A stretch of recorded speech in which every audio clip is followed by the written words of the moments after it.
Selamat bertemu kembali dengan kami di Jemaat Fisdak bagi saudara-saudari yang saya kasih dalam Yesus Kristus yang sudah bergabung dengan kami di acara ibadah kita pada hari yang mereka ya, hari Rabu sore tanggal 28 Juli ini. Untuk memulaikan acara kita akan mendengarkan satu lagu pujian dan kemudian Ibu Siana Laloan dari Indonesia akan membawakan doa buka bagi kita semua. Silakan, Dek.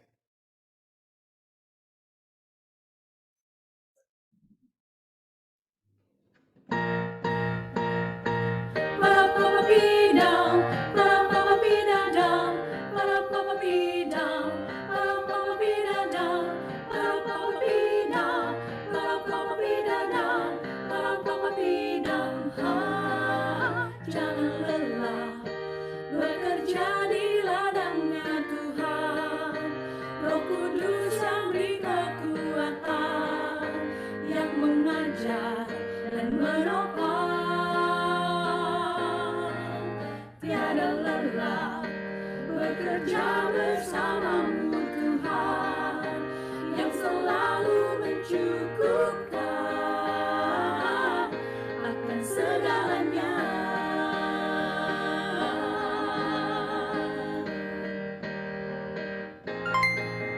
Jangan lelah bekerja di ladangnya Tuhan. Kudus yang beri kekuatan, yang mengajar dan menopang. Tiada lelah bekerja bersamamu Tuhan, yang selalu mencukupkan akan segalanya. Ratakan tanda bergelombang, timbullah tanda yang berlubang, menjadi siap dibangun di atas dasar iman. Ratakan tanda bergelombang, timbullah tanda yang berlubang, menjadi siap dibangun di atas dasar iman. Oh, mari kita kerja bagi Tuhan, kerja dengan hati yang senang. Segala yang Tuhan sudah pesankan, kerjakanlah dengan bergirang. Kerja baginya dan bergemar, kerja baginya dalam kebun anggurnya. Ratakan tanda bergelombang, timbullah tanda yang berlubang, menjadi siap dibangun di atas dasar iman. Ratakan tanda bergelombang, timbullah tanda yang berlubang, menjadi siap dibangun, menjadi siap dibangun, menjadi siap dibangun di atas dasar iman. Jangan lelah. Amin. Kita memuji dan membesarkan nama Tuhan atas lagu istimewa yang dibawakan oleh Debbie Sianturi dan sahabat-sahabatnya. Jangan lelah untuk bekerja di ladang Tuhan. Terima kasih kepada Debbie yang selalu mengirim lagu-lagunya bagi kami di Jemaat Fisda. Kiranya Tuhan memberkati Debbie dalam ministry, Debbie dan sahabat-sahabat tentunya dalam ministry. Baik, untuk memulaikan acara kita dengan doa, saya ingin mengundang sekali lagi Bu Siana Laloan. Silakan Bu Siana. Mari kita berdoa. Tuhan, Bapa di surga, Bapa yang penuh kasih, Bapa yang senantiasa mengampuni dosa kami, walaupun Engkau membenci dosa. Terima kasih Tuhan untuk saat ini lagi kami dapat berkumpul bersama-sama, walaupun dengan waktu yang berbeda, tapi Engkau dapat mengumpulkan kami bersama-sama untuk mempelajari sebagian daripada sekolah Sabat.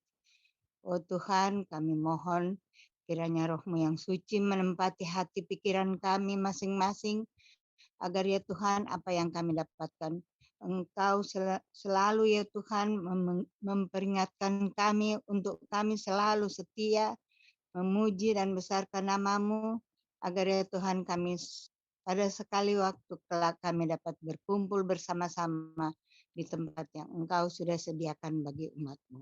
Engkau memberkati juga Pak Pendeta Stephen Rantung dalam membawa pelajaran ini, agar ya Tuhan kami semua dapat menerimanya. Terlebih ya Tuhan kami dapat menerapkan dalam kehidupan kami masing-masing, agar ya Tuhan semua yang di sekitar kami dapat melihat bagaimana kasih Tuhan bagi kami masing-masing.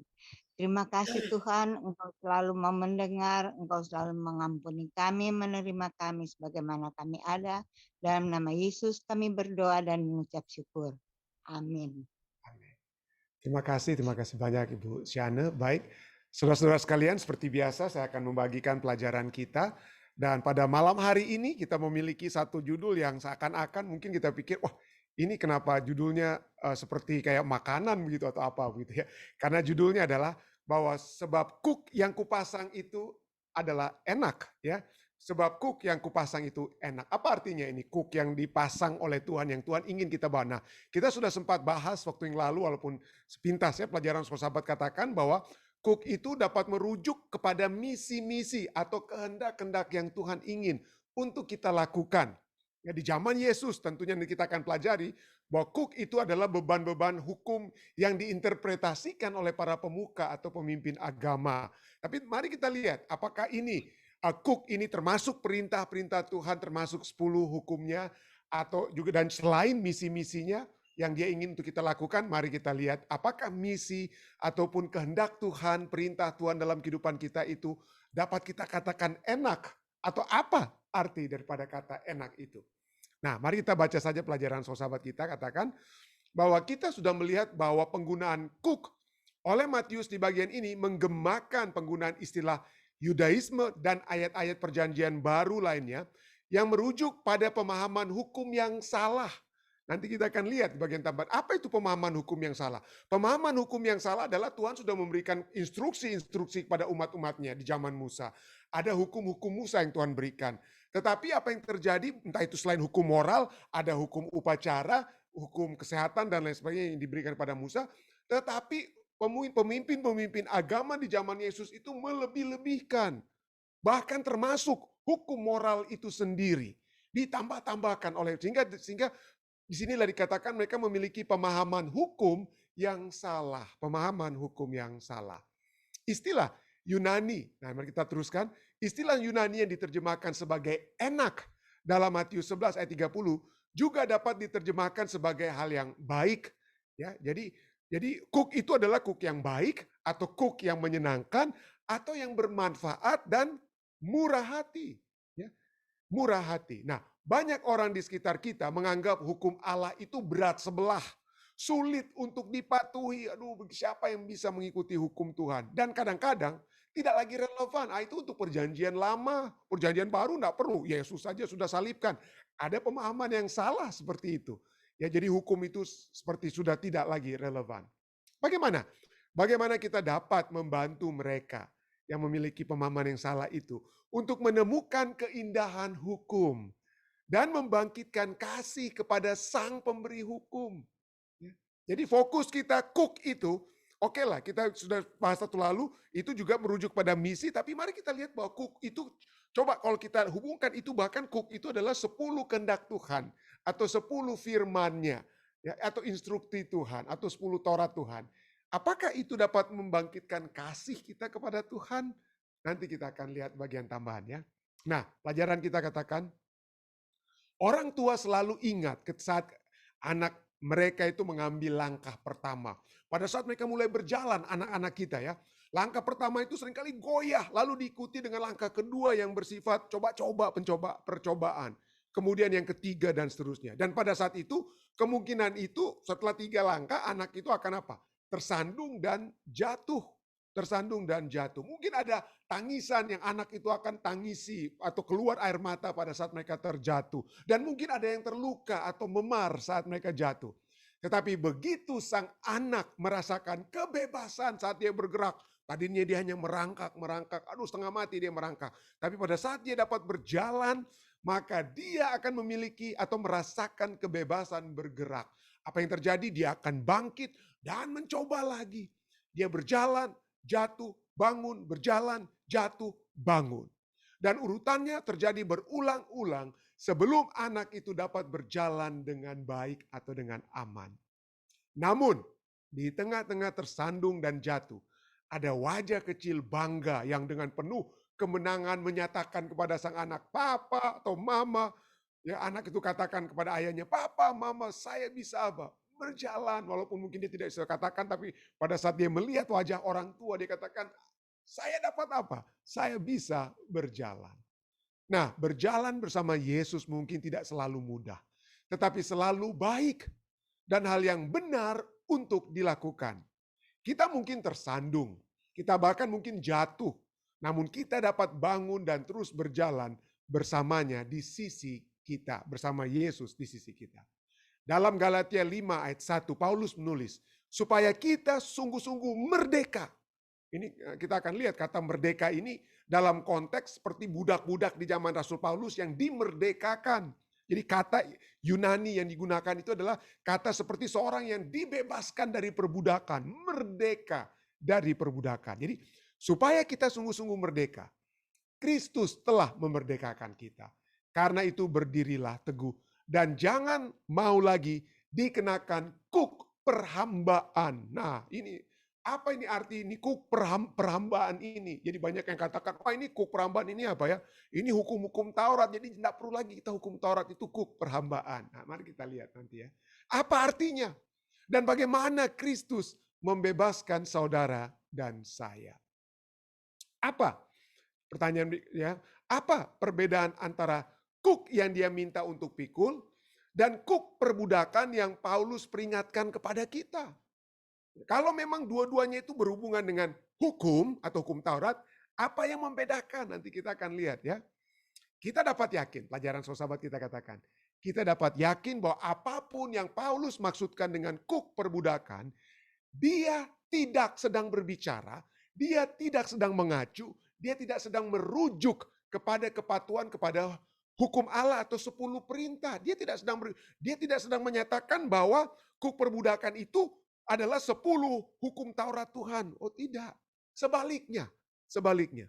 Melalui kepatuhan dengan iman, memahami bahwa keselamatan kita itu sudah terjamin, itu tidak didasarkan pada hukum, tetapi pada kebenaran Kristus yang meliputi kita.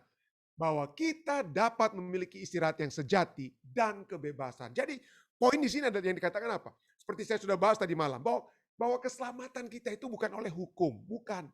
Tetapi hukum itu kita lakukan setelah kita diselamatkan. Kita ingin berjalan bersama-sama dengan Yesus. Kita ingin memiliki satu kebebasan yang sejati, satu istirahat yang sejati. Dan itu hanya dapat kita peroleh pada saat kita berjalan di dalam kehendak Tuhan. Berjalan melalui firman yang dia inginkan. Dia sudah katakan ini yang terbaik. Ini jalan yang terbaik.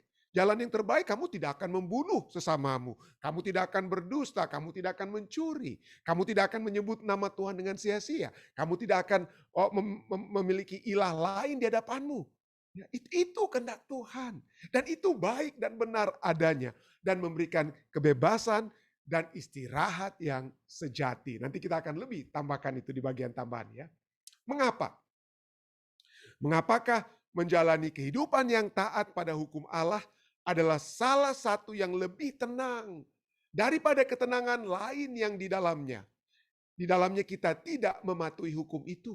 Jadi kenapa kalau kita menurut 10 perintah Tuhan, kita menurut 10 hukum Tuhan, the Ten Commandment, kenapa kita bisa lebih tenang? Kenapa kita bisa lebih tenang? Tapi itulah tambahan pelajaran kita. Dan pada malam hari ini kita akan coba untuk membahas apa itu arti kuk atau beban yang enak dan ringan. Matius 11 ayat 29-30 katakan apa? Pikulah kuk yang kupasang dan belajarlah padaku. Karena aku lemah lembut dan rendah hati dan jiwamu akan mendapat ketenangan. Sebab kuk yang kupasang itu enak dan bebanku pun ringan. Bebanku pun apa? Bebanku pun ringan. Kenapa dikatakan enak? Nah, kata enak ini ya Kristos bahasa Yunaninya itu artinya bebanku itu yang kupasang itu apa? Berguna. Ada gunanya. Jadi pada saat Yesus Allah memberikan perintah kepada kita, itu ada gunanya. Baik itu untuk menginjil, itu ada gunanya. Bukan hanya untuk orang lain, tetapi untuk kita. Pada saat Tuhan berkata jangan membunuh, jangan mencuri, jangan berzinah. Hormati orang tua kita, itu ada gunanya. Itu bukan sesuatu hal yang kasar. Tidak, itu lembut. Mengajak kita untuk saling mengasihi satu dengan yang lain. Itu menyenangkan. Kenapa? Tidak ada yang dirugikan. Dan itu baik hati, kind. Kalau kita membunuh orang lain, apakah itu kind atau baik hati? Tentu saja apa ya? Tidak. Jadi cook yang ini enak. Kenapa? Perintah-perintah Tuhan itu enak. Kenapa? Karena ada yang tidak enak, yang memberatkan orang-orang di zaman Yesus sehingga Yesus katakan jangan memikirkan cook yang orang lain pakaikan kepadamu. Tapi coba lihat cook yang aku pakaikan itu lebih enak. Kenapa? Karena yang dipakaikan orang lain itu misalnya beban-beban di zaman Yesus itu seperti apa ya? Pajak pemerintah Romawi tinggi pajaknya. Atau tekanan ekonomi orang kaya. Orang kaya seringkali memberi hutang di zaman Yesus kepada kita. Dan kalau kita tidak bisa bayar, kita bisa jadi budak. Dan itu menjadi tekanan apa? Tekanan ekonomi dan sosial yang dapat terjadi yang disebabkan oleh sebab orang kaya yang mana kita memohon bantuan kepada mereka. Itu poin yang kedua. Dan yang ketiga, poin ketiga inilah yang sering menjadi sasaran daripada apa yang Yesus tuliskan dan rasul-rasul tuliskan. Nanti kita akan lihat. Yaitu apa itu cook yang dialami oleh orang Yahudi di zaman Yesus atau di zaman rasul-rasul, yaitu tuntutan-tuntutan hukum para pemuka agama. Bukan hukum yang Tuhan berikan, tetapi hukum yang Tuhan berikan mereka salah interpretasikan, mereka tambah-tambahkan. Sehingga memberatkan orang. Memberatkan orang itu tidak menjadi hal yang enak, tidak menjadi hal yang berguna, dan tidak menjadi satu hal yang ringan, tapi memberatkan. Kita sudah bisa baca ini ya. Matius 11 itu diakhiri dengan ayatnya yang ke-30. Ya, Matius 11 ayat 30. Itu cook yang kupasang itu enak dan bebanku pun ringan. Lalu kemudian kalau Anda membaca Fatsal berikutnya, Fatsal 12, sesudah Fatsal 11, Anda akan lihat ini, apa itu cook yang dipasang oleh pemimpin agama di zaman Yesus. Apa itu? Mari kita baca. Matius 12 ayat 1 sampai 2. Pada hari itu, pada hari Sabat. Hari Sabat itu bagian dari 10 hukum Tuhan. Hukum yang keempat, ingatlah dan kuduskanlah hari Sabat. Bagus. Tapi apa yang terjadi? Kenapa jadi tidak bagus hukum Tuhan ini? Salah diinterpretasikan menjadi beban oleh para pemuka agama di zaman Yesus. Ini dia. Pada waktu itu hari Sabat, Yesus berjalan di ladang gandum. Karena lapar, murid-muridnya memetik bulir gandum dan memakannya. Melihat itu berkatalah orang-orang Farisi, para pemuka agama kepadanya, lihatlah murid-muridmu itu berbuat sesuatu yang tidak diperbolehkan pada hari Sabat. Siapa yang tidak memperbolehkan pada hari Sabat? Yesus? Allah? Oh tidak. Allah tidak melarang. Ya. Tetapi ini telah menjadi larangan-larangan orang-orang pemuka Yahudi di zaman Yesus. Saya sudah sering bahas ini dia. Saya sudah sering ungkapkan. Tapi mari kita lihat. Orang Yahudi di zaman Yesus sampai saat ini memiliki 39 hukum hari Sabat yang tidak boleh dilanggar. Dan salah satu hukum itu adalah hukum itu ya. Yaitu kotsair ya, di bagian dari sebelah kiri ya, di bagian sebelah kiri, paling atas sebelah kiri ketiga ada kotsair. Itu enggak boleh kita memetik atau reaping, memanen. Jadi pada saat murid-murid Yesus itu memetik, itu seperti dia memanen gandum lalu apa? Makan. Oh, itu dilarang oleh orang Yahudi, pemuka. Oh, enggak boleh. Kamu melanggar hukum atau kotsair. Itu dilarang. Jadi itulah yang mereka buat sampai Yesus harus apa? Harus bersih tegang dengan mereka tentang hukum-hukum yang mereka tambahkan. Oh, tidak boleh angkat ini pada hari Sabat, tidak boleh pada saat Yesus menyembuhkan orang yang buta, Yesus sengaja. Gantinya Yesus bilang, "Oh, oke, kamu dapat melihat." Yesus apa? Aduk ludah dengan apa? Pasir lalu tempel ke mata apa? Orang yang buta. Pada saat ada orang lumpuh di tepi kolam Betsaida, Yesus katakan, "Angkat tilam." Wah, itu nggak boleh. Mengangkat, mengaduk, itu larangan-larangan orang Yahudi di zaman Yesus. Tapi itulah yang mereka bebankan kepada. Jadi mereka tambah-tambah. Ini 39 melakostable ini bukan sesuatu yang ada di Alkitab. Tetapi ditambah-tambahkan oleh para pemuka-pemuka agama di zaman Yesus. Nah, apalagi yang terjadi selain dialami oleh Yesus, ini juga dialami oleh Rasul Paulus. Misalnya Galatia 5 ayat 1, kita sudah baca tadi ayatnya ya. Galatia 5 ayat 1 katakan apa? Supaya kita sungguh-sungguh merdeka, Kristus telah memerdekakan kita. Karena itu berdirilah teguh dan jangan mau lagi dikenakan kuk perhambaan. Waduh, apa itu kuk perhambaan? Yang dibuat oleh pemuka agama di zaman Yesus dan juga di zaman Rasul Paulus. Yang menyebabkan mereka itu tidak lagi merdeka. Apa itu? Nah, supaya Anda tahu apa itu, baca ayat berikutnya. Jadi jangan hanya ambil ayat ini lalu katakan, oh pendeta, wah ini bagus nih ayatnya pendeta. Kenapa? Ini ayat menyatakan kita tidak boleh lagi diperhamba oleh hukum Taurat. Itu adalah hukum perhambaan. Ya, siapa bilang? Mari kita baca ayat berikutnya. Galatia 5 ayat 2. Apa yang hukum perhambaan yang Paulus maksudkan? Ini Galatia 5 ayat 2 katakan apa? Sesungguhnya aku, lihatlah, bahasa Inggris katakan lihatlah, pay attention. Aku, Paulus berkata kepadamu, jikalau kamu menyunatkan dirimu, Kristus sama sekali tidak akan berguna bagimu. Jadi bagi mereka, ini masalahnya.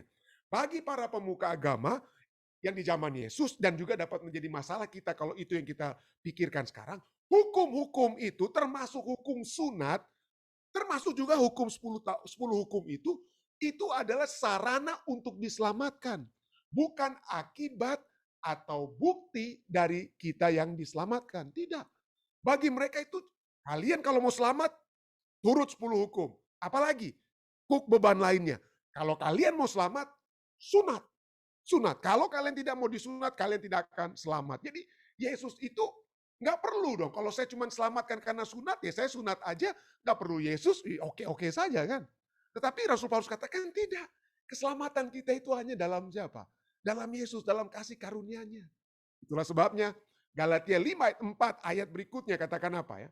Ayat berikutnya. Ayat 3 itu tetap berbicara tentang hukum sunat dan lain sebagainya. Tapi Galatia 5 ayat 4 Rasul Paulus katakan apa? Kamu lepas dari Kristus jikalau kamu mengharapkan kebenaran oleh hukum Taurat. Ya, atau karena kamu pikir sunat itu adalah bagian dari hukum Taurat atau apa, ya kalau kamu pikir untuk keselamatan kamu harus mengikuti hukum atau harus disunat, kamu salah. Itu bukan begitu. Ya. Kalau kamu berharap kebenaran, keselamatan itu oleh hukum Taurat termasuk menyunatkan dirimu, maka kamu hidup di luar kasih karunia. Kita membutuhkan Yesus Kristus untuk menyelamatkan. Hukum, ya 10 hukum itu adalah akibat atau bukti dari keselamatan yang Tuhan sudah apa? Sudah berikan kepada kita. Tetapi bukan berarti hukum itu apa ya? Hukum itu ditiadakan lagi. Ya. Jadi seperti yang saya sering ulang-ulangi, ya seperti pendeta Muskita juga sering Anda dengar dia katakan, hukum itu bukan hukuman.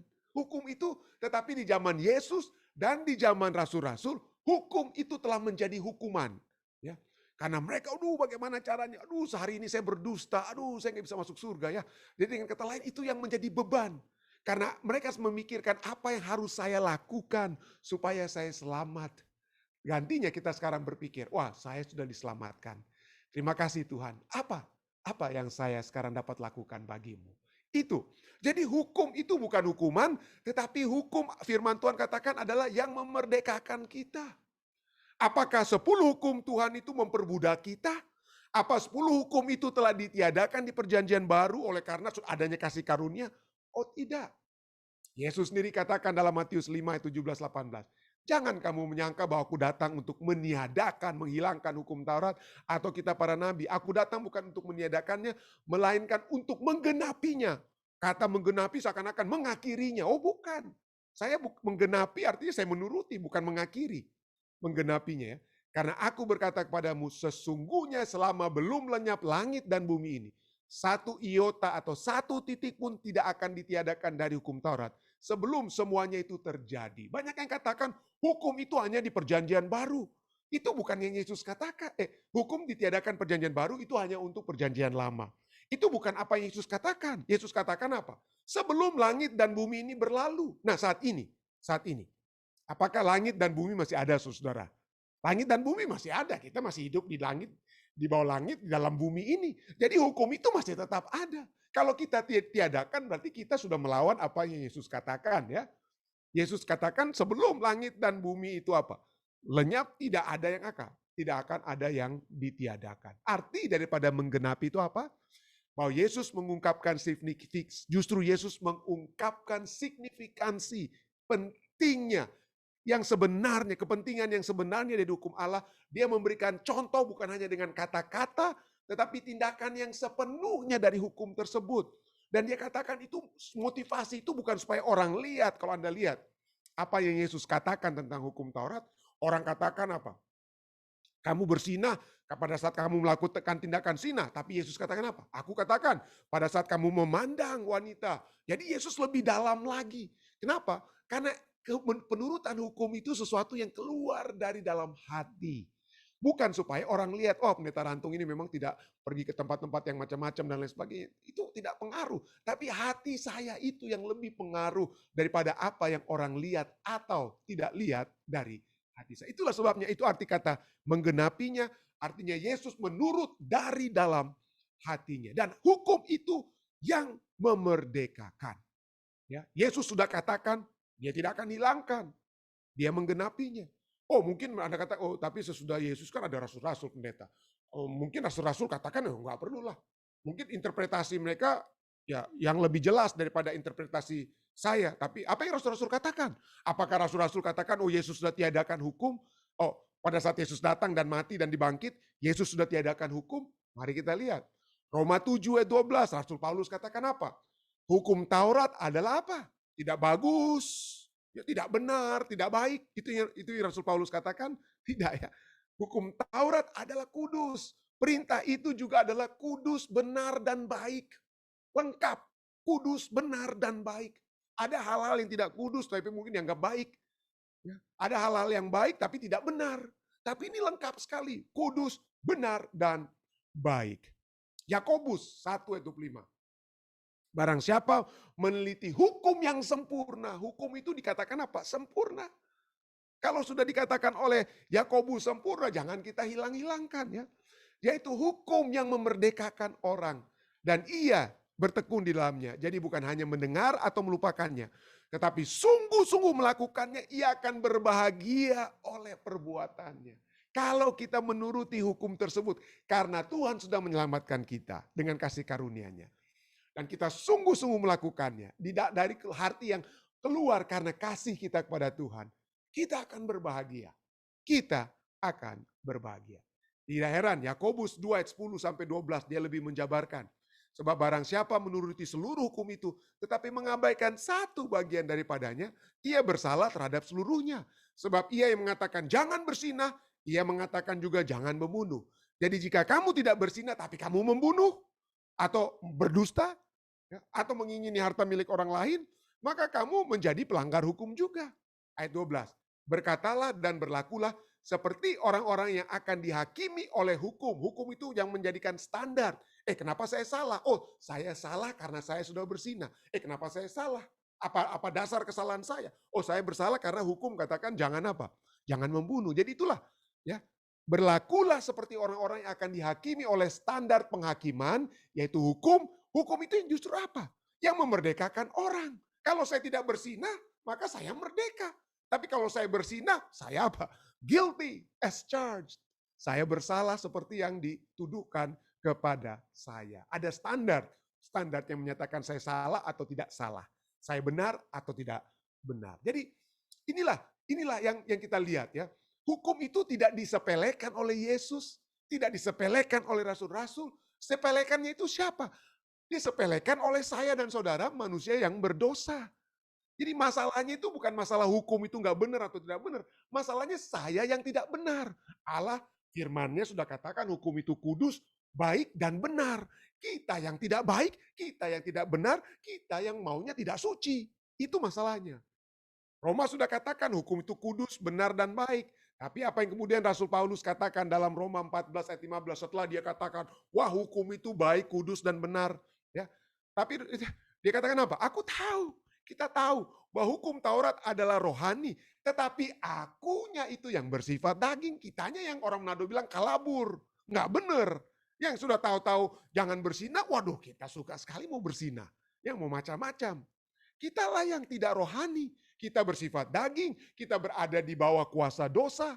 Ayat-ayat ini katakan, ayat 15. Sebab apa yang aku perbuat, aku tidak tahu. Karena bukan apa yang aku kendaki yang aku perbuat. Aku tahu kendakku jangan bersinah. Tapi apa? Tapi apa yang aku benci, itulah yang aku perbuat. Yang berdusta dikatakan jangan berdusta, itu yang aku buat.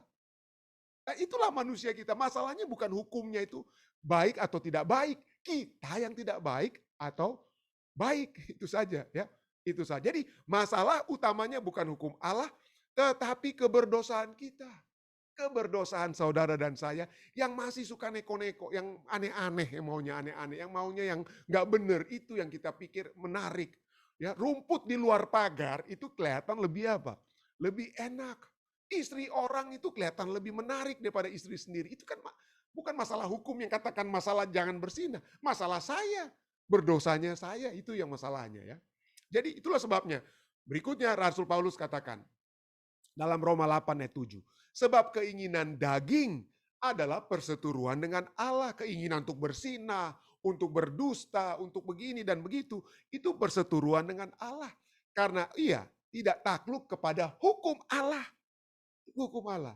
Hal ini memang tidak mungkin baginya. Kalau kita masih hidup dalam kemanusiaan daging kita, maka kita tidak akan pernah takluk kepada hukum apa? Kepada hukum Allah. Tapi firman Tuhan jelas, saudara ya. Hukum itu kudus, benar, dan apa? Baik. Kudus, benar, dan apa? Baik. Di daerah Mazmur katakan apa?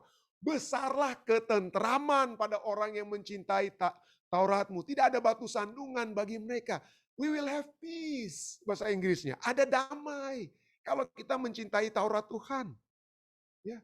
Kalau saya bersinah, saya justru nggak ada damai. Artinya ya mungkin pikir-pikir enak lah 1, 2, 3, 5 hari dan lain. Tapi damai nggak? Aduh, nanti dilihat anggota saya di Vistak nih bagaimana nih? Nanti dilihat ketahuan istri saya, damai bagaimana saudara? Kalau kita dalam keadaan seperti itu. Yesaya 48 ayat 17 sampai 18. Akulah Tuhan Allahmu yang mengajar engkau tentang apa yang memberi faedah. Yang menuntun engkau di jalan yang harus kau tempuh. Itulah hukum itu ya. Torah itu seperti saya katakan adalah yarah. Yarah itu artinya arah. Arah, jalan. Ya. Apa yang jalan yang harus kita tempuh. Itulah Yesaya 48 katakan. Yang menuntun engkau di jalan yang harus kau tempuh. Ayat 18. Sekiranya engkau memperhatikan perintah-perintahku. If you obey my commandments. Bahasa Inggrisnya. Maka damai sejahteramu akan seperti sungai yang tidak akan pernah kering. Dan kebahagiaanmu akan terus berlimpah seperti gelombang laut yang tidak pernah berhenti. Jadi hukum itu memberikan ketentraman, memberikan damai, memberikan faedah. Hukum itu memerdekakan kita. Ya. Tidak heran Yakobus katakan apa itu ya? Hukum yang sempurna, hukum yang apa? Memerdekakan. Dan jika kita sungguh-sungguh melakukannya, ayat ini katakan apa? Ia akan berbahagia oleh perbuatannya. Hormati ayah dan ibumu, supaya lanjut umurmu di tanah yang diberikan Tuhan Allahmu kepadamu. Kenapa masalah kita sekarang ini, di dalam dunia saat ini, kacau, tidak ada damai. Anak-anak yang tiba-tiba tidak mau berhubungan, tidak mau call orang tuanya, dan lain sebagainya. Kenapa? Ya inilah, karena sudah merusak ya. Sudah mulai rusak ini apa ya? Apa yang Tuhan kehendaki supaya kita menghormati orang tua ayah kita dan ibu kita itu sudah mulai rusak ya. Tidak seperti lalu berikutnya. Jangan kamu apa? Jangan kamu membunuh. Kenapa? Artinya kalau kita membunuh, apa yang terjadi? Wah, kita akan lari sembunyi kiri dan kanan ya. Kacau situasi di dunia ini kalau saya bebas untuk bunuh orang kiri dan kanan. Hukum rimba diperlakukan. Apa ada damai? Oh, kalau di beberapa suku di Ethiopia ya, kalau Anda membunuh seseorang, Anda bayarnya itu harus apa? Ada yang harus mati. Darah ganti darah. Ya. Jadi apa yang terjadi? Jadi kalau Anda membunuh seseorang, Anda harus lari jauh-jauh supaya Anda jangan dikejar. Dan itu apakah Anda dalam pelarian tersebut Anda akan damai? Anda akan tentram? Bagaimana situasi kalau bangsa seluruh umat manusia di dunia ini bebas untuk saling membunuh? Kacau ya. Jangan kamu bersinah. Bagaimana kalau kita apa? Kalau kita tidak menghargai apa kesucian pernikahan. Bebas suami istri main sembarangan seperti waktu lalu ya. open marriage. Saya pernah bahas tentang orang-orang di Amerika yang memiliki prinsip, mereka masuk dalam pernikahan, tapi mereka berkata, suami kepada istri, istri kepada suami, oke, kita sudah menikah, tapi we will have open marriage. Artinya saya bebas untuk apa?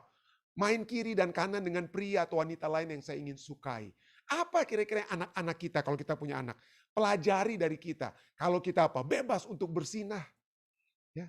Apakah ini kehendak Tuhan bagi kita yang memerdekakan? Kacau, situasi dunia itu akan apa? Kacau. Jadi jangan pikir bahwa hukum Tuhan itu tidak relevan. Kalau tidak relevan, apakah itu relevan kalau kita bersinah kiri kanan, muka belakang atas bawah dengan kata lain? Enggak ya, kacau semuanya. Demikian juga bersaksi dusta. Kalau di pengadilan Amerika Serikat saja, pada saat kita menjadi saksi, waduh, apa kita angkat tangan, disumpah ya, tidak to tell the truth, nothing but the whole truth, segala macam lagi. Bagaimana kalau kita apa? Main berdusta kiri dan kanan. Itu ramai sekali kehidupan tersebut ya. Mengingini dan lain sebagainya. Jadi inilah poin-poin ya yang dapat kita lihat bahwa segala sesuatu yang Tuhan inginkan untuk kita itu bukan untuk menghukum kita. Hukum itu bukan hukuman. Tetapi hukum apa yang Tuhan ingin untuk kita lakukan. Saya baru memberikan contoh yang sedikit. Justru membuat saudara dan saya merdeka. Jangan ada ilah lain di hadapanku, Tuhan katakan. Tapi pada saat kita diperhamba oleh uang, diperhamba oleh pada hal-hal yang kita ilahkan, yang kita sembah, kacau rumah tangga, kacau ini, kacau itu, dan lain sebagainya. Nah tentu saja, Tuhan tahu. Kita mungkin gampang untuk bicara jangan mencuri, jangan mengucapkan saksi dusta, jangan mengingini rumah sesamamu, istrinya, hambanya, laki-laki, dan lain sebagainya. Tetapi dalam prakteknya itu apa ya? Prakteknya mungkin Anda katakan, aduh berat sekali. Gimana mungkin saya bisa melakukan ini semua? Itulah sebabnya. Ya, Tuhan katakan apa? Ya, Tuhan sudah memberikan hal tersebut. Yesus katakan, marilah kepadaku. Ya, marilah kepadaku, kamu yang berbeban berat, karena kamu pikir kamu tidak dapat mengikuti kehendak-kehendakku, datang kepadaku, minta kekuatan kepadaku. Kenapa? Karena kalau kita datang kepada Yesus setiap hari, setiap saat, ya, kita minta untuk mendapatkan petunjuk, kita minta Roh Kudus tolong. Ini ada tantangan, ini aduh begini, ini penawaran setan ini hebat sekali kepada saya saat ini. Berikan saya kekuatan. Pada saat kita minta kekuatan, Tuhan tidak akan kasih kita batu pada saat kita minta roti, atau ular pada saat kita minta apa? Hal yang baik darinya. Tuhan akan berikan kekuatan tersebut. Kenapa? Dia sudah menjanjikan dalam Yehezkiel 36 ayat 26 sampai 27. Dia akan memberikan kepada kita hati yang baru. Kalau kita selalu dekat kepada kita yang sudah diselamatkan, hidup di dalam kasih karunia-Nya, selalu datang berhubungan dengan Tuhan di setiap saat, di setiap harinya ya. Setiap waktu kita dapat mendengarkan firman Tuhan, membaca firman-Nya, berhubungan dengan Tuhan dalam doa. Dan menyatakan, Tuhan aduh tantangan ini berat. Tuhan dosa yang ditawarkan ini begitu hebat. Saat kita mengakui semuanya, maka ini janji kepada kita. Hati yang baru, Yehezkiel 36 ayat 26-27 katakan, kamu akan kuberikan hati yang baru. Dan roh yang baru di dalam batinmu. Dan aku akan menjauhkan dari tubuhmu hati yang keras. Dan kuberikan kepadamu hati yang taat. Hati yang untuk menurut. Ayat 27. Rohku akan kuberikan diam di dalam batinmu. Gantinya kita membayangkan, waduh ini istri si ini atau suami si ini, aduh ganteng sekali ya. Wah cantik sekali. Roh Tuhan yang menguasai pikiran kita gantinya. Yang akan diam dalam batin kita. Dan Tuhan katakan apa? Aku akan membuat kamu hidup menurut segala ketetapanku. Jadi Tuhan yang buat. Tuhan yang buat, bukan kita. Tuhan yang buat kita hidup menurut segala ketetapan Allah. Dan tetap berpegang pada perintah atau peraturan-peraturan Allah. Dan melakukannya. Itu bukan oleh sebab kuat kuasa saudara dan saya. Kita tidak akan pernah menang. Seperti Rasul Paulus, yang baik aku tidak buat, Tuhan tolong aku. Yang baik aku tidak buat, aku tahu aku gak boleh bikin ini, aku gak boleh buat itu. Tapi itu yang aku buat. Nah karena kita seperti Paulus seringkali kita melihat akunya. Tapi Rasul Paulus sambung di dalam Roma 7. Dalam Roma Fatsal 7 dia katakan apa? Syukur kepada Tuhan. Syukur kepada Yesus. Kenapa? Karena Yesuslah yang akan memberikan batin yang dikuasai oleh roh di dalam kita. Sehingga kita dapat menurut segala ketetapan Tuhan. Berpegang pada peraturan-peraturannya. Dan melakukan ketetapan-ketetapan tersebut. Kiranya hati yang baru ini dapat menjadi bagian saudara dan saya. Sehingga pada saat kita melakukan kehendak-kehendak Tuhan, kita tidak merasa beban. Karena Tuhan yang berkata, marilah kepadaku, telah membawa kita kepadanya. Dan di dalam Tuhan, bukan lagi aku yang hidup, melainkan Kristus yang hidup di dalam aku. Saya bawa ini dalam nama Yesus. Amin.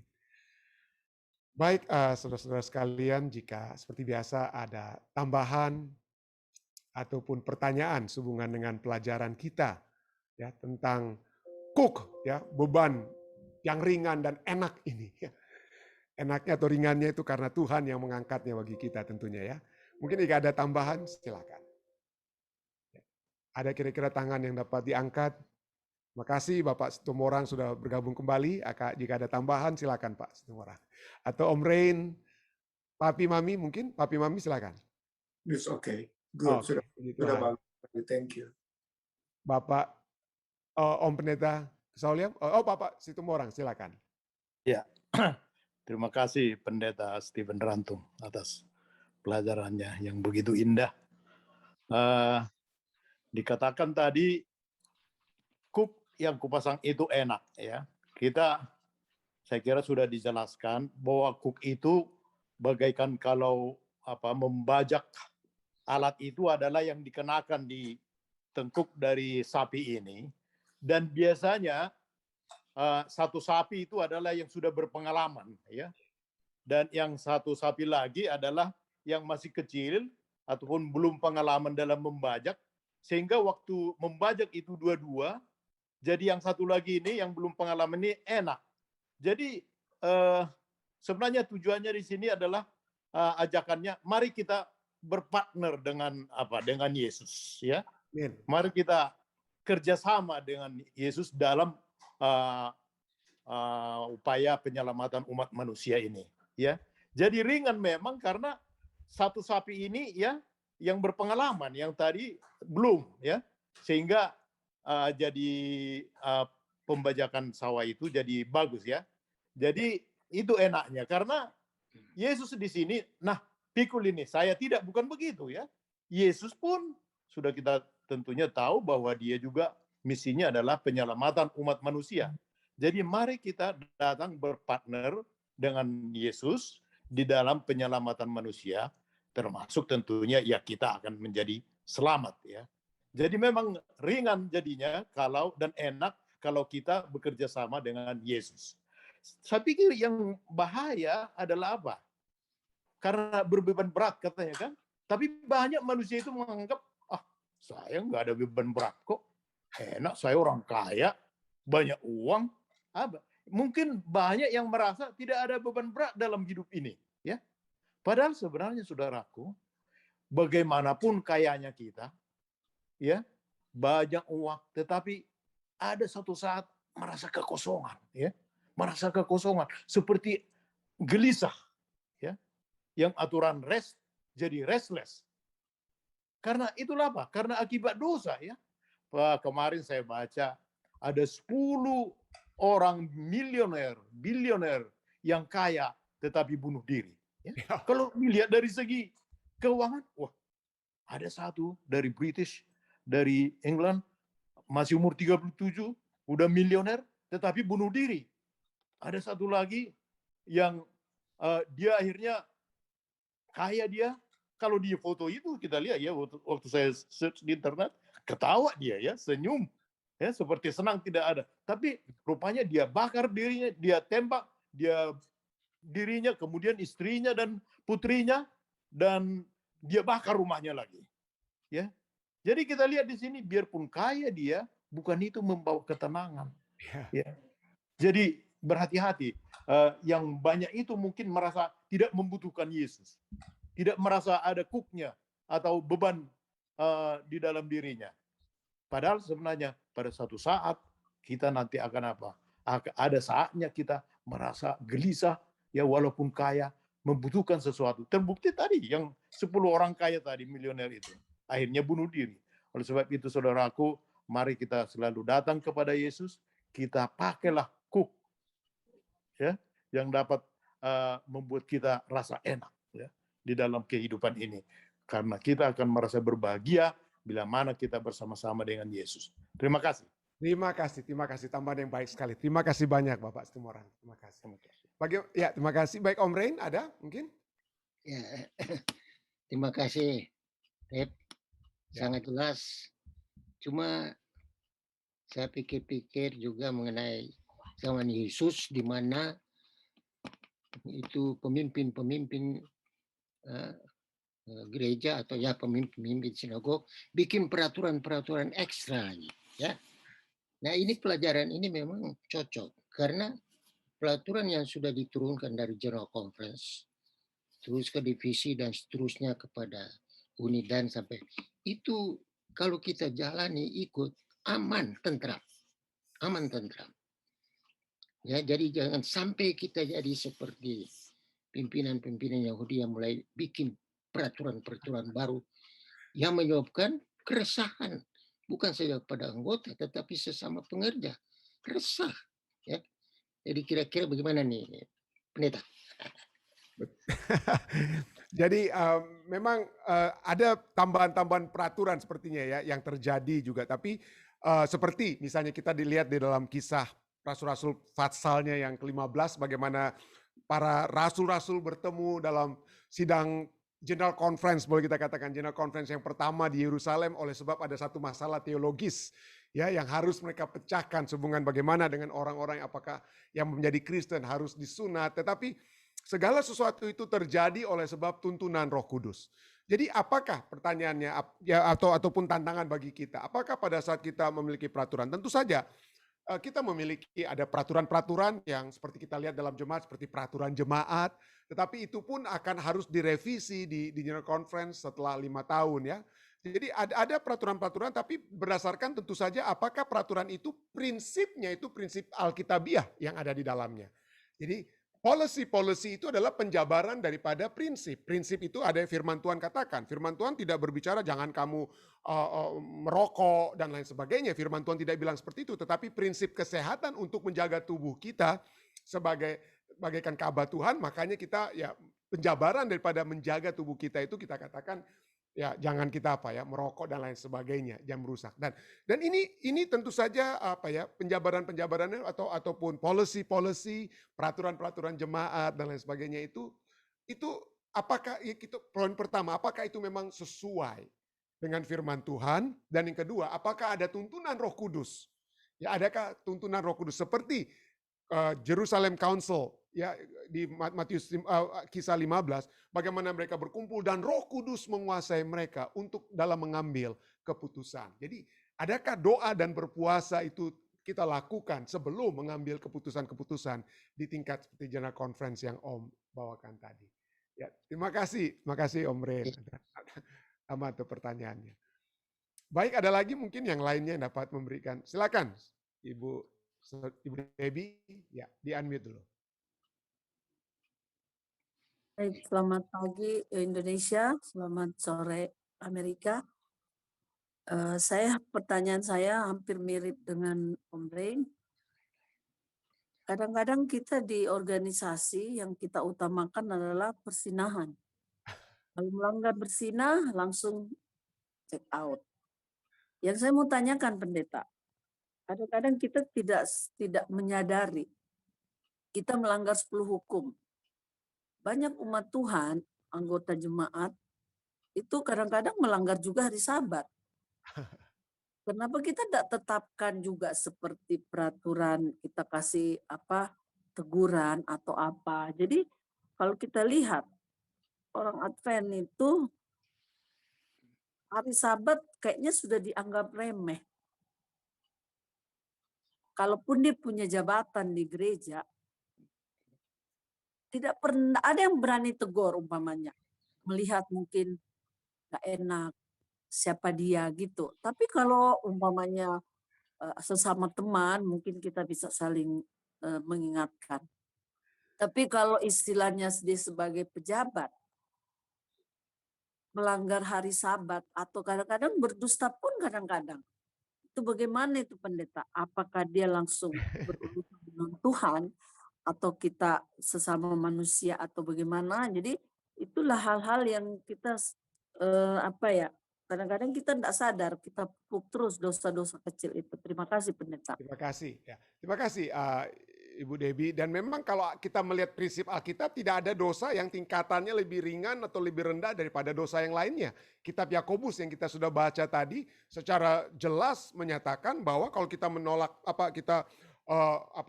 kita melanggar satu hukum, maka kita sudah melanggar apa ya?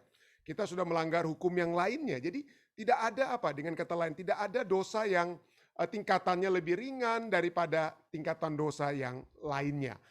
Kenapa? Seakan-akan dosa persinahan itu dalam tanda kutip dianggap lebih berat di dalam jemaat oleh sebab sepertinya hukumannya itu seakan-akan ataupun disiplinnya itu seakan-akan lebih berat. Nah, saya tidak bisa menyatakan secara definitif, tetapi yang dapat saya katakan adalah betul semua dosa itu harus diakui. Kita harus mengakui dosa kita dan ada restitusi. Kita harus apa? Kita harus bukan membayar tapi mengobati, atau jadi kalau kita mencuri kita harus kembalikan. Kalau kita berdusta, kita katakan saya telah berdusta. Jadi harus ada yang kita perbaiki dari dosa tersebut. Nah, jadi dengan kata lain ada yang harus dikembalikan. Nah, poinnya dari segi pembunuhan misalnya, pembunuhan atau bersinah. Kenapa itu seakan-akan dalam tanda kutip lebih berat? Kenapa? Karena apa yang mau dikembalikan? Iya kan? Kalau istilahnya saya bersinah dengan orang lain dan lain sebagainya, bagaimana saya mengembalikan perasaan istri saya atau perasaan suami wanita yang saya sinahi tersebut?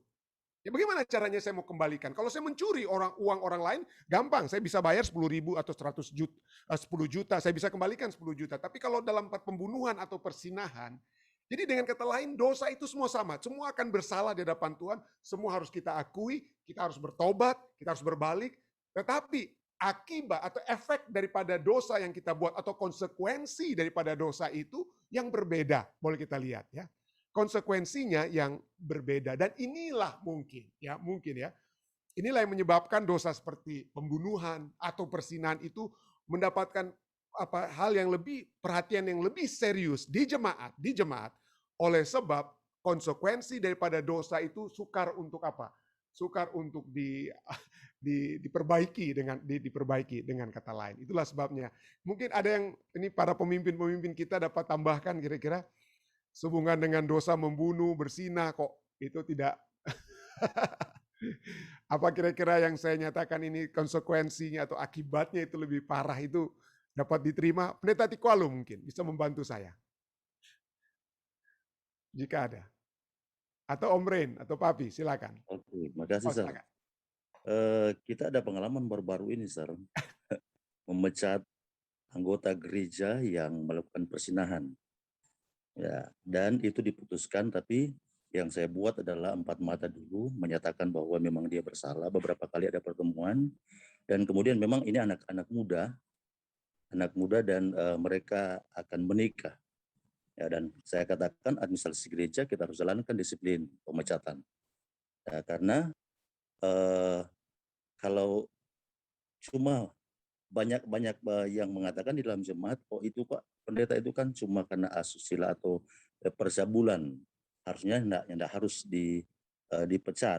Saya katakan bagaimana caranya tidak bisa didisiplin, dan saudara-saudara menyampaikan kepada saya untuk dia dibaptiskan kembali. Ya, bagaimana cara orang baptis kembali sementara dia tidak menjalankan disiplin. Nah, lalu kita terangkan mengenai aturan jemaat, dan kemudian itu juga akan jadi satu pemahaman bagi anak-anak muda yang lain. Kalau orang kompromi dengan hal ini, bagaimana cara anak-anak yang lain orang mau selamatkan kalau seperti ini. Nah, tapi yang pasti sesuai dengan aturan gereja memang harus dijalankan. Tapi caranya itu yang saya bilang tadi, prinsipnya adalah semua berdasarkan kasih. Nah, itu yang pertama. Yang kedua adalah yang senang sekali dengan pemahaman yang baru yang saya dapatkan pada pagi ini, Sir, karena ternyata memang Tuhan dia datang ke dunia selamatkan orang, kemudian dia salibkan, jadi dia genapi hukum Taurat, artinya kutuk hukum Taurat itu Tuhan genapi, Tuhan penuhi dengan janjinya. Artinya kutuk hukum Taurat itu kan kita akan mengalami kematian. Konsekuensi hukum, orang akan mengalami kematian. Tetapi puji Tuhan oleh karena Yesus diambil semua itu. Jadi sebenarnya so bersyukur karena Tuhan Yesus sudah selamatkan kita, sudah bersyukur juga bahwa dia genapi kutuk hukum Taurat itu supaya orang yang nak mau tanggung itu. Nah dengan cara saat ini selami dengan 10 hukum itu orang bisa jalani kalau ada Yesus di hati. Jadi terima kasih serta tambah Terima lagi kasih. ini pemahaman yang baru. Gitu Terima aja. kasih. Baik, jika tidak ada tambahan lagi, mungkin ada Ibu Ica, silakan. Di unmute dulu Ibu Ica.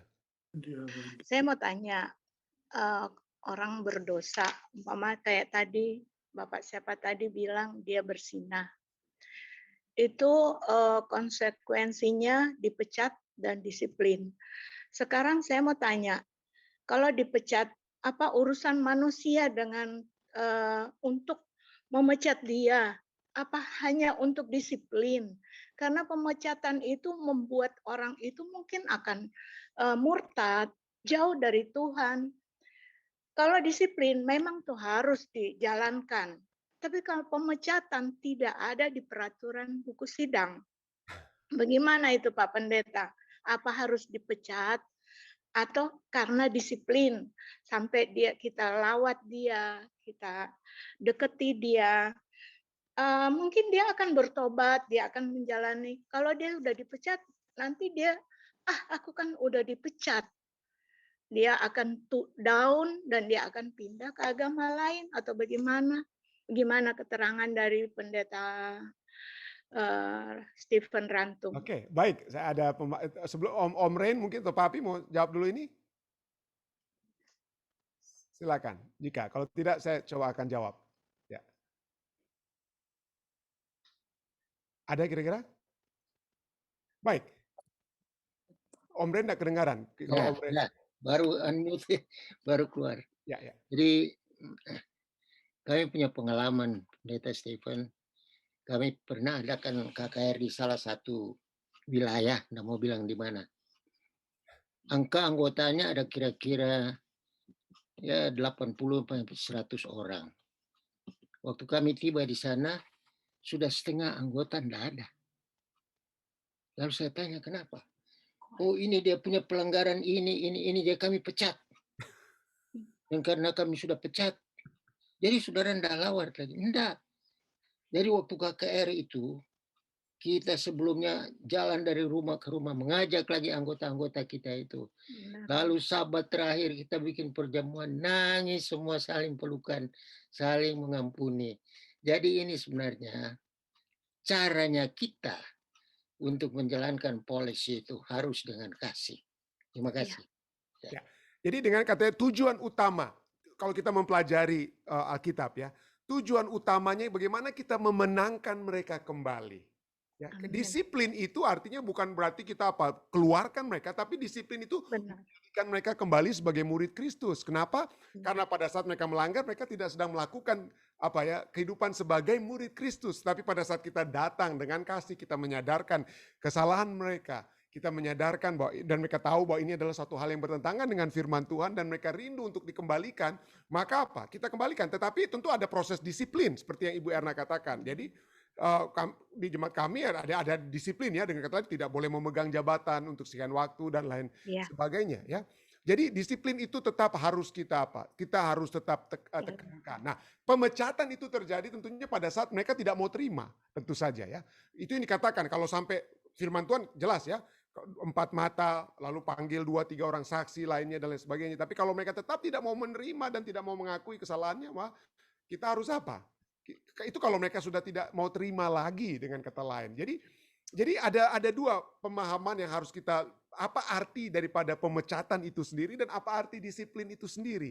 Jadi kita harus clear dalam hal ini ya. Pemecatan itu karena apa atau mungkin lebih yang di Alkitabiahnya ataupun menurut peraturan jemaatnya itu disiplin tersebut yang harus menjadi yang standar istilahnya yang harus dapat kita lakukan terlebih dahulu. Tapi itu ada pembahasan lain ya. Mungkin waktu kita karena ini banyak sekali nuansa-nuansa pertanyaan seperti ini, nuansanya itu akan begitu memiliki banyak aspek. Tapi ya Mungkin kita tidak memiliki banyak waktu untuk dapat menjawabnya satu persatu. Tapi saya percaya prinsipnya adalah kita ingin mereka kembali.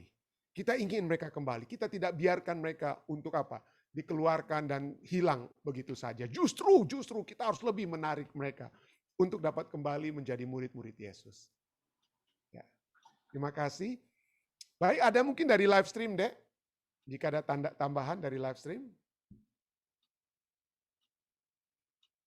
Ada pertanyaan dari Pendeta Boy. Katanya, bagaimana kita membedakan dosa terang-terangan dan dosa sembunyi-sembunyi? Apakah dosa-dosa ini perlu didisiplin? Ya. Jadi ada dosa-dosa yang tidak artinya ada hal-hal yang kalau sembunyi-sembunyi artinya tidak ada saksi begitu ya, tidak ada bukti dengan kata lain. Kalau tidak ada bukti, apa yang dapat kita lakukan? Apalagi kalau istilahnya mereka itu menjadi urusan mereka dengan Tuhan. Kalau mereka menolak ya, ada orang misalnya kita cuma dengar bersinah dan lain sebagainya. Lalu kita sudah bicara, mereka katakan tidak dan tidak ada saksi dan lain sebagainya. Atas dasar apa? Ya, atas dasar apa? Jadi dosa yang sembunyi-sembunyi itu tentu saja hanya Tuhan yang akan apa? Menghukum mereka. Ya. Dengan kata lain, kita tidak memiliki apa ya? Kita tidak dapat memiliki, kalau kita tidak bisa memiliki satu kepastian, tidak ada saksi, maka kita tidak dapat berbuat apa-apa. Seperti kalau kita melihat apa yang Alkitab katakan ya, kita dapat menegur mereka dan bawa orang dan itu saja yang dapat kita lakukan. Ya. Tapi sekali lagi tidak ada dosa yang tersembunyi di hadapan Tuhan. Jadi jangan saya istilahnya, mana saya mau lebih takut? Saya lebih takut dipecat atau tidak diberhentikan dari pekerjaan pendeta saya oleh conference atau tidak masuk dalam kerajaan surga. Mana pilihan kita? Ya. Artinya kalau kita cuma memilih hanya untuk dihukumi atau dihakimi oleh manusia, maka itu cuma jangka pendek.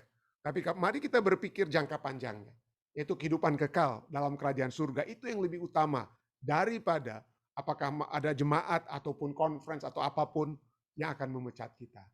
Itu yang lebih penting bagi saya. Baik, terima kasih.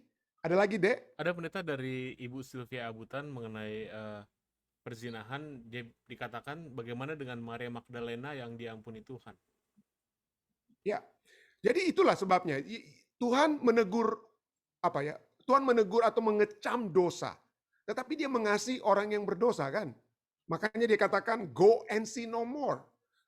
Ya, dia kecamannya apa? Sin itu bukan berarti Yesus bilang ya udahlah, ada yang nggak usah kita elus sajalah dosa itu, kita simpan saja. Tidak.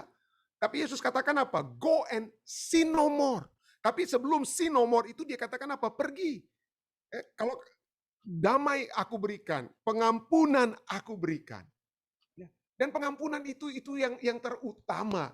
Ya kalau kita sudah merasakan seperti Maria Magdalena, mendapatkan pengampunan dari Tuhan. Mungkin manusia tidak mengampuni kita.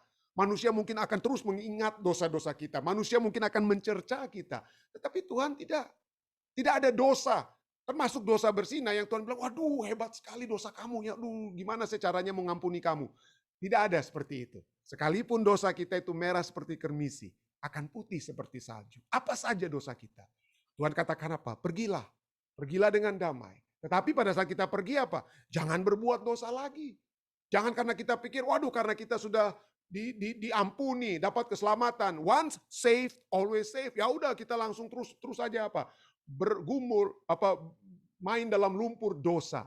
Itu tidak seperti apa yang Yesus katakan kepada Maria Magdalena. Dia katakan apa? Go and sin no more. Pergilah dan jangan berbuat dosa lagi.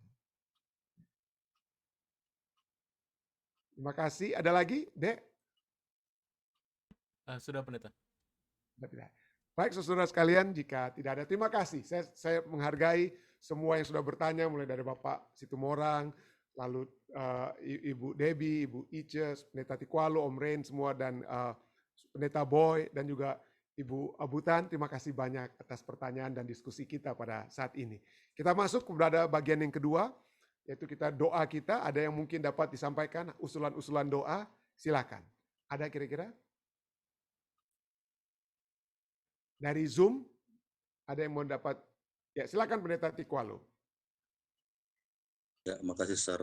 Ya, tolong doakan untuk rencana KKR yang akan dibuat di Uni Timur, ketua-ketua daerah dan ketua Uni, mulai tanggal 2 Agustus Oh, akan dimulaikan. Ya, terima kasih juga ini saya lihat tiap pagi Ibu Lalawan ya selalu dengan orang ikut ibadah.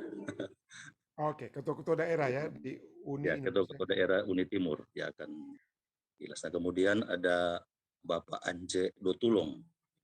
Bapak Yance Dotulong yang masih dalam pemulihan. Oke. Dan beberapa teman pendeta kami, pendeta Simbar dan juga pendeta Liri Raranta yang masih sementara isoman. Terima kasih, Sir. Oke. Terima kasih Pendeta Tiko. Ada yang lainnya dapat kita doakan? Ada yang Mami, Papi mau sampaikan? Ada enggak? Yang mau didoakan? Ada. Baik, ada lagi? Jika tidak ada melalui Zoom, bagaimana dari live stream, Dek? Ada 3 silent request pendeta dari Ibu Pendeta Paruntu, Tante dari keluarga laki senior, dan juga Tante Ike Lintang.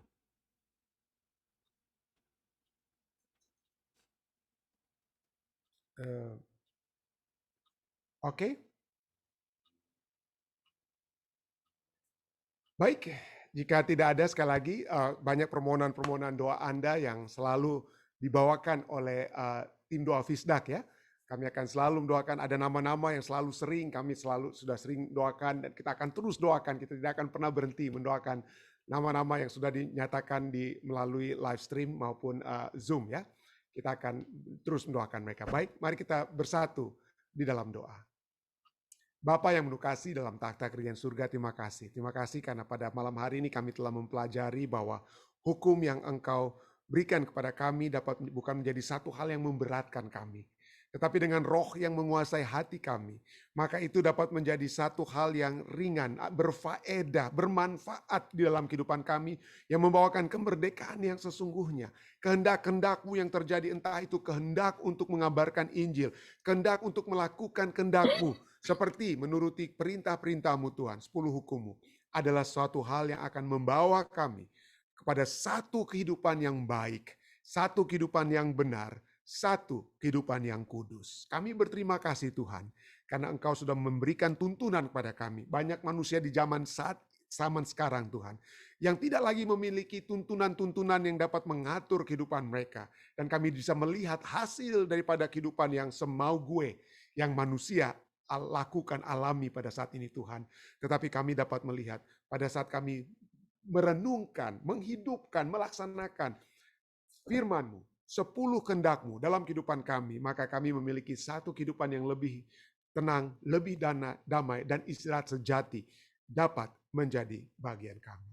Kami bersyukur juga pada saat ini Tuhan merayakan bersama-sama dengan keluarga besar lelaki yang bersuka cita karena Tuhan telah menambahkan umur bagi Jason lelaki Tuhan. Kami berdoa Tuhan terus membantu dia dalam pekerjaan yang dia lakukan pada saat ini, penyelesaian juga pendidikannya, dan dalam segala sesuatu yang dia lakukan di masa mudanya Tuhan. Biarlah Tuhan akan selalu menuntun Jason sehingga dia menjadi anak Tuhan yang sejati, anak yang memperhatikan kehendak Tuhan di dalam kehidupannya, melakukan kehendak Tuhan dan mempraktekkan kehendak tersebut di dalam kehidupannya Tuhan.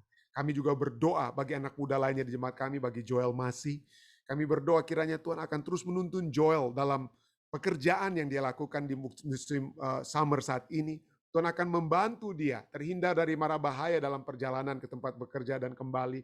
Dan dalam pekerjaan yang dia lakukan, kiranya itu bukan hanya menjadi satu berkat yang dia alami, tapi juga dapat menjadi satu kekuatan bagi kami semua melihat Tuhan yang menjaga Joel. Tuhan yang memberkati Joel Masih. Berkatilah juga ibu dan ayahnya, saudari Silvana Masih Londa, dan saudara James Masih Tuhan yang ada di Indonesia. Kami berdoa Tuhan terus memberikan kekuatan surga kepada saudari Ceci dan saudara James, sehingga mereka akan terus bersatu dalam kasih surga yang akan menjadi bagian mereka. Hamba-Mu juga ingin berdoa Tuhan Bagi umat-umat Tuhan yang sudah berbakti bersama-sama, bagi Papi dan Mami, Om Rain, bagi Pendeta Tikwalu yang bersama-sama, bagi Ibu Yosina Titioka yang juga bersama-sama dengan kami, Bapak Situmorang juga yang sudah berpartisipasi kembali, kami berdoa Tuhan, Tuhan akan menjaga mereka, Tuhan akan menaungi mereka dengan kasih surga, dan berkat-berkat surga yang berlimpah menjadi bagian mereka semua. Kami juga terus berdoa bagi Ibu Debbie Talumepa, anak-anak yang ada di Indonesia, di Filipina, dan bagi suaminya Bapak Rum Gasing Tuhan, sebagai pendidik Tuhan yang menjadi saluran berkat dalam bidang pendidikan kepada anak-anak Tuhan yang ada di Salemba. Tuhan, biarlah hikmat akal budi dari surga dapat terus menjadi bagian Bapak Rum Gasing Tuhan. Kami bersama dengan Ibu Erna terus berdoa bagi putra dan putrinya dan keluarga mereka. Bagi Ronald dan Jonah Tuhan, kiranya kesehatan, kekuatan surga terus menjadi bagian mereka. Kedekatan dengan Tuhan terus menjadi bagian mereka. Kami terus berdoa bagi saudara kami yang selalu kami ingin sebutkan. Kami ingin terus berdoa bagi Bapak Alden Sihotang, bagi Bapak Johan Tambuun. Kami juga terus ingin berdoa bagi Tante Yeni Poluan, dan juga kesehatan yang lebih sempurna dapat menjadi bagian Ibu Pendeta Paruntu Tuhan. Kiranya Tuhan akan membantu mereka. Kami terus berdoa bagi keluarga daripada Ibu Erna Kawan, baik Ibu Erna sendiri maupun adiknya. Kami berdoa Tuhan, kiranya kesehatan, kekuatan dari surga selalu menjadi bagian mereka. Kami berdoa bersama-sama dengan Pendeta Tikwalu, bagi Bapak Yance Dotulong yang dalam keadaan sakit, dan juga Pendeta Simbar, Pendeta Leri dalam isolasi mandiri mereka. Tuhan akan terus menjamah, sehingga kesehatan, kekuatan dari surga dapat selalu Tuhan, dapat selalu menjadi bagian mereka.